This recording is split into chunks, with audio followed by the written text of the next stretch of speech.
Hey everyone, it's Ornlu, and it's time for the final part of State of the Civs 2023. So for those who have not seen the earlier segments, State of the Civs is a short series I do around the start of a new year where we take a holistic look at all of the civilizations in AoE2 right now, assessing not just how balanced they are, but also how cohesive is their design. Basically, do these civs feel like a natural part of the AoE2 roster? Are they unique? Do they have situations where they shine and situations where they struggle? Do their bonuses feel gimmicky or out of place? That sort of thing. In an attempt to quantify these fairly nebulous concepts, as well as to keep track of all the different civs in the game, we're going to place everybody on a modified tier list. I explain what I mean by the different tiers in the first part of the series, so be sure to check it out if you haven't seen it yet. Of course, this is episode 7, and since we are going in alphabetical order, today we will be rounding out the roster with the Spanish, Tatars, Teutons, Turks, Vietnamese, and Vikings. Lastly, if you guys are excited for this breakdown, be sure to leave a like on the video, comment on what you think of the civs we cover, and subscribe to the channel for tons more AoE2 content. We've got plenty to talk about in this last part, so let's just dive right in. Starting off today will be the Spanish, a gunpowder and monk civilization that hails from the Conqueror's expansion. Yes, Spanish do make a lot of gunpowder and monks, but this civ is really defined by its tech tree and unique unit. More on that in a minute. In a typical game, Spanish are fairly generic in the Dark and Feudal Ages, as their only economy bonus is the faster working builders. Still, this can be helpful in establishing defenses to get you through to the mid-game, or to go in the opposite direction for a YOLO tower rush. As I'm sure most of you know, once the Spanish player reaches Castle Age, it's all about the Conquistador unique unit. Conks are just such individually strong units with high ranged attack, decent speed, good armor, and a reasonable cost. Combined with faster working builders and even discounted blacksmith upgrades, this civ can take an aggressive position and make efficient trades against most army compositions. Getting now to the later stages of the game, the Spanish are really going to shine thanks to their broad tech tree and strong units on most map types. Conquistadors are not quite as overbearing in the Imperial Age as they are in the Castle Age, but nevertheless represent a deadly ranged gold unit that can be kept alive for a long time. Beyond them, paladins, monks, siege rams, and faster attacking gunpowder tend to be your strongest gold units in most situations. Oh yeah, and you also have the super villagers with the supremacy tech that can spam down bombard towers everywhere in much greater safety. That's always fun. Nevertheless, one of the biggest ways that Spanish differentiate themselves from other civs in the late game is their fully upgraded trash units, that is hussars, halberdiers, and skirmishers, and they're the only civ in the game that can boast that. Looking back to last year's State of the Civs, I somewhat controversially placed Spanish in the almost there tier because, well, I actually think Spanish are in a pretty decent place. And this speaks more broadly to the role of Spanish in the AoE2 metagame. Above all else, Spanish are a civ that are designed to be more focused on the Castle and Imperial Ages. It's just where the gunpowder, monks, and cavalry really start to come online. I think that's okay to have a civilization who has a lot of strength put into their unique unit, so long as they're viable in different settings. In large part, Spanish have been viable on plenty of different map and game types. They are, of course, top tier on Nomad where they can get their starting TC down faster, but they can also function just fine on closed maps, water maps, and as pocket and team games. It's really just on 1v1 open maps where they struggle due to their lack of economy bonus and the critical crossbowman upgrade. That said, there are 42 civilizations in AoE2 right now, and the increased overall speed of the metagame has not been kind to the Spanish. Because of that, I will be bumping down the civ to the something is off tier for 2023, especially since Portuguese basically do what Spanish do, but better in most situations. It just really feels like there is very little room for this civ to shine outside of Nomad these days. Also, I haven't mentioned it yet, but the reason they were held back from the complete tier last year was the weakness of the missionary unit, and as the civ received no balance changes in 2022, that is going to remain this year. Like so many civilizations, Spanish feel like they just need a little to spice them up to keep them competitive in the current meta. Second up today, we will be returning to the steppe with the Tatars. These guys will be our last Khan civilization, and have a focus on cavalry archers according to the tech tree. Tatars are actually one of only 2 civs to explicitly focus on cav archers, the other being the Mongols, and indeed these 2 civs share plenty of similarities. If Mongols are about speed and brute strength, Tatars are more focused on finesse, tactics, and timings. In the early game, the Tatars player will benefit from their main economy bonus, sheep lasting 50% longer. This doesn't help so much in the Dark Age as it does in early Feudal Age, as you're just able to transition to farms a bit later than your opponent, or more easily afford a fast Castle Age. A nice flexible bonus to be sure, but where Tatars are really going to shine is with their military. In the early to mid game, Tatars have 2 strong routes to take with either their archery range or staple. At the archery range, free thumb ring is an incredibly deadly timing bonus, as the upgrade is usually too expensive to afford in early Castle Age. For archers, it provides a very strong fire rate boost, and for cav archers, the increased accuracy makes them much more effective in low numbers. At the stable, it's all about options, as scouts, knights, camels, and steppe lancers are all viable. As the game goes on, Tatars can cruise to some very powerful Imperial Age options. The main ones here are the combination of the tanky cav archers and hussars, or a focus on their Keshik unique unit. Both are powerful in their given situations and are aided by the strong siege available to the civ as well. Throughout all of this is the main military bonus bonus for the Tatars. Every single unit and building with the Civ deals an extra 25% bonus damage when fighting from higher elevation. This makes playing with the Tatars that much more tactical, and combines nicely with all of the strong and ranged units available to the Civ. So last year I was actually confident enough in the Tatars to place them in the complete tier, as after several post-launch changes, the Civ felt like it was in a really good place. They possess a distinct identity with the more technical steppe civilization with strong timings, flexible armies, and a tactical military bonus. The Civ is viable on plenty of different map types, being in general better on more open maps, but especially excelling on any map that has either extra sheep or focuses on locking down a specific area, such as Ghost Lake or Gold Rush. Of course, Tatars still have their weaknesses. They aren't too fast right out of the gate as are the other steppe-type Civs, and have a weaker economy throughout the game than most. Their infantry is terrible, as are their monks, so it's really all about focusing on those strong timings and swift armies with the Civ. Very little with the Tatars has changed over the course of 2022, and the Civ is still in a great spot and worthy of the complete tier. The one balance change the Civ received was to buff the flaming camel versus siege in buildings. Honestly, the unit is kind of a meme, but still one that is situationally useful, so sure, why not? But really, the biggest takeaway for all of you guys is that I can put another non-AOC Civ in the complete tier. This proves that I am totally not biased towards classic Civ design. We've got plenty of classic civilizations today, and the next one is going to be the Teutons. One of the OG Age of Kings civilizations, the Teutons are classified by the tech tree as having an infantry focus. Teuton infantry is quite good, but more broadly, these guys are very much a defensive civilization. It's all about hanging on in the early game, getting a huge economy, and then slowly grinding your enemies to dust. In a practical sense, this typically involves going for some sort of farm-heavy opening, such as Drush or Scouts. 40% cheaper farms is the Civ's only eco bonus, but it's definitely a good one to have, as the Teutons need fewer villagers on wood to sustain a large farming economy. In the mid-game, these wood savings will really come online, as do the Teuton military bonuses. Strong monks, conversion-resistant units, and extra armored stable and barracks units give the Civ clear options to go for with either an aggressive siege monk push, more standard knight play, or even a pikeman monk and siege defense. Of course, the late game is where Teutons shine, as tanky infantry, cavalry, and siege will form the backbone of their army. If they can manage to take a fight, it is difficult for many Civs to trade efficiently versus the individual strength of the Teuton units. This would also be a good time to mention the Teuton defenses, because that really is such a core defining point of the Civ. Extra garrison space for towers and town centers can help at most stages of the game for protecting villagers, free murder holes and herbal medicine help keep your buildings and units alive respectively, then Crenellation's castles can outrange all non-trebuchet siege units except for Turk bombard cannons. This Civ is just a really tough nut to crack throughout a game. Looking back to last year, I ended up placing Teutons in the complete tier because the Civ was just so iconic and well balanced. Their theme of the defensive, slow, and powerful armies was very memorable, and the Teutonic Knight unique unit was a fan favorite. That said, Teutons have always had weaknesses in that they are simply very slow and relied a lot on melee units, so the Civs that were faster or had lots of ranged options could always do well against them. This dynamic made Teutons excellent on closed maps, and still fairly decent on open maps if they could create a slow push. They worked well as a pocket in team games on plenty of maps, especially the closed ones where the conversion resistance team bonus worked wonders against monk plays. That said, we live in a changing world with the AoE2 metagame, and it just keeps getting faster and faster. In recent tournaments, Teutons saw very little play, even when there were plenty of closed maps in the pool. There are just other Civs these days that can outboom or outgun the Teutons, which feels a bit off. They're still a strong pick in many cases, but the Civ feels overshadowed enough for me to drop them to the almost there tier. To be honest, I'm not sure if this is a matter of Teutons themselves not being good enough, or if it's more a matter of the other civilizations simply being too strong. In particular, it feels like Bohemians basically do what Teutons do, but better in most cases. Teutonic Knights also may need another tweak or two to see more play. In the end, Teutons are still an excellent Civ on closed settings, and still decent enough on more open map types, but they just feel a little bit neglected in the current meta. The third to last Civ for this entire series will be another classic, the Turks. This is of course another Age of Kings civilization boasting a gunpowder designation in-game, and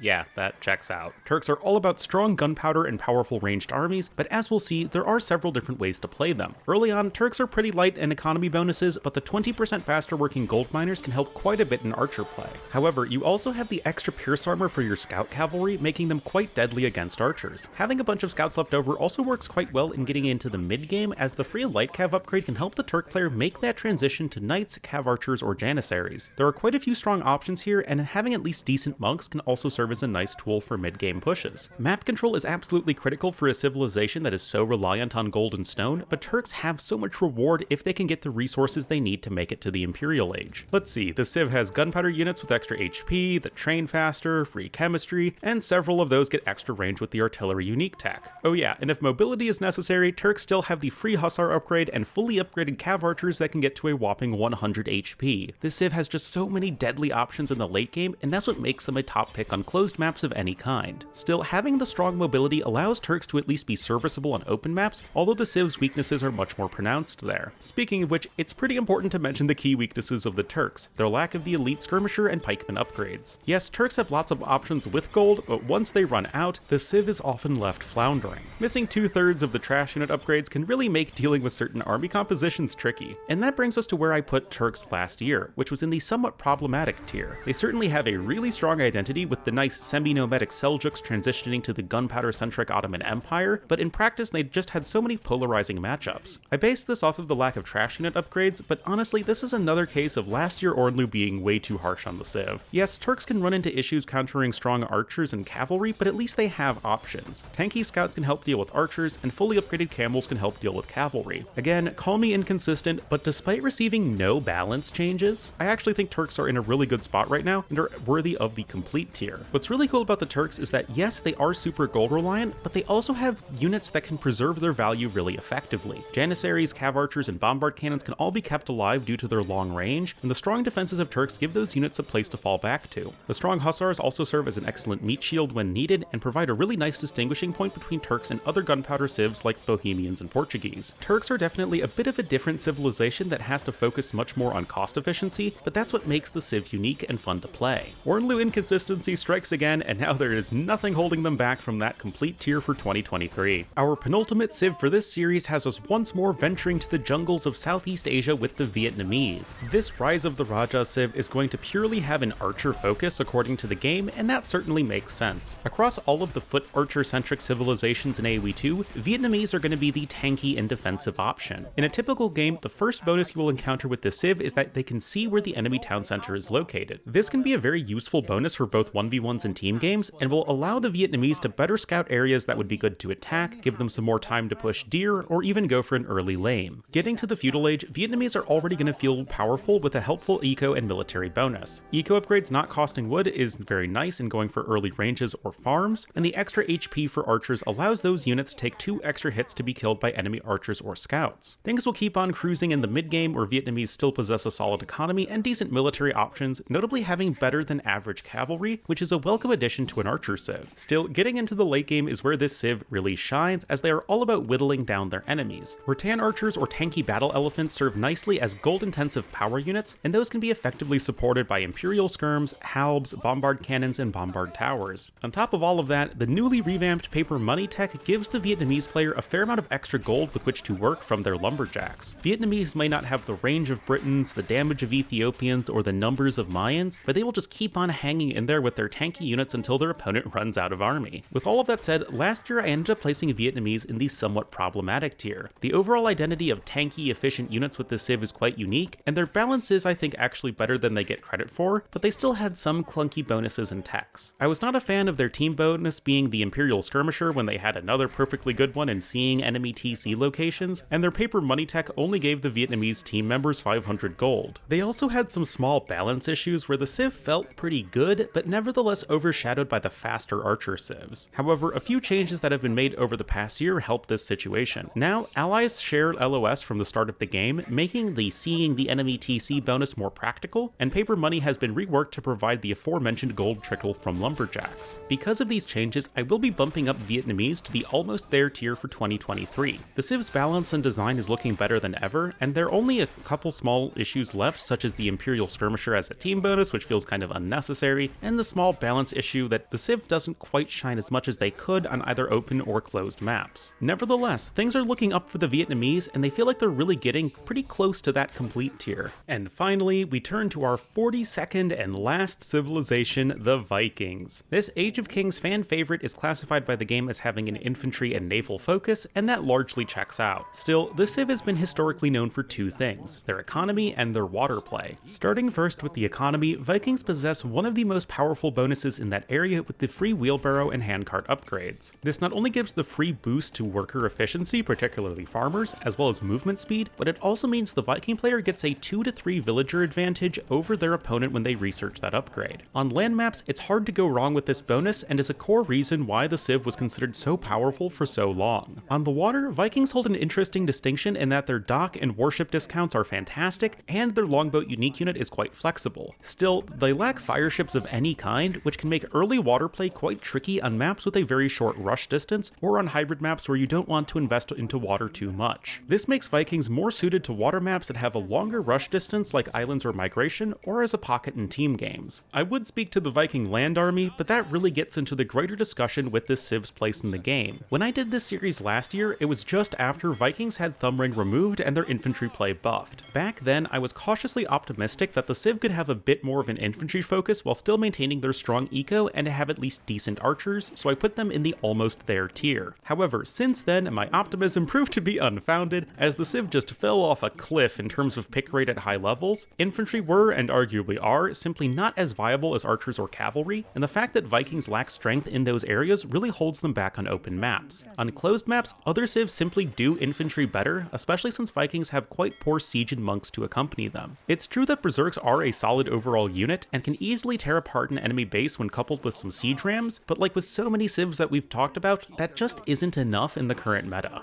That said, Vikings are not a bad Civ by any means, and can still be a very competitive pick on any sort of open map, or on water maps that have a long rush distance, where they are still arguably top tier. With this conundrum in mind, we must also consider that Vikings received no changes in 2022. This is, I think, the biggest reason for their general collapse in terms of perceived viability, and will unfortunately be enough to relegate the Civ to be something as off tier for 2023. I still think the Civ is fun and iconic, but they are really missing something to help them out on land maps in the later stages of the game. There are plenty of ways to go about this, but I'm personally a fan of moving the effect of Berserker Gang to the Elite upgrade, and then giving the Civ a new Imperial Age unique tech that gives Arbalests +1 attack. At the end of the day, Vikings are just feeling a bit on the weak side for mine and many players' tastes, so it will be that something is off tier to end this list. And with that, we have completed all of our Civ reviews. Pretty short week to end things off, but here is the final list. Considering all of the movement we saw between this year and last, I really think that doing this series is a helpful way to just take a step back and consider what we think of all of the different Civs in the game right now. Also, hooray for no more Civs in the fundamental rework tier. Still gonna keep it around though, in case the more Civs needed in the future. Still, you can see that more Civs than not are either in a good place right now, or at least trending in that direction, which I think is a hopeful sign for AoE2 going forward. But lastly, I do want to give a special shout out to my Patreon supporters, with Tristan in the Great Wolf tier, and then Tandoori Knight, Elvinor, Carolyn, and Donnie in the Dire Wolf tier. If you're interested in supporting my channel further and getting some extra perks, the link for my Patreon is always in the description. But as always, thank you all so much for watching and sticking through this grand slog, and I'll see you guys next time.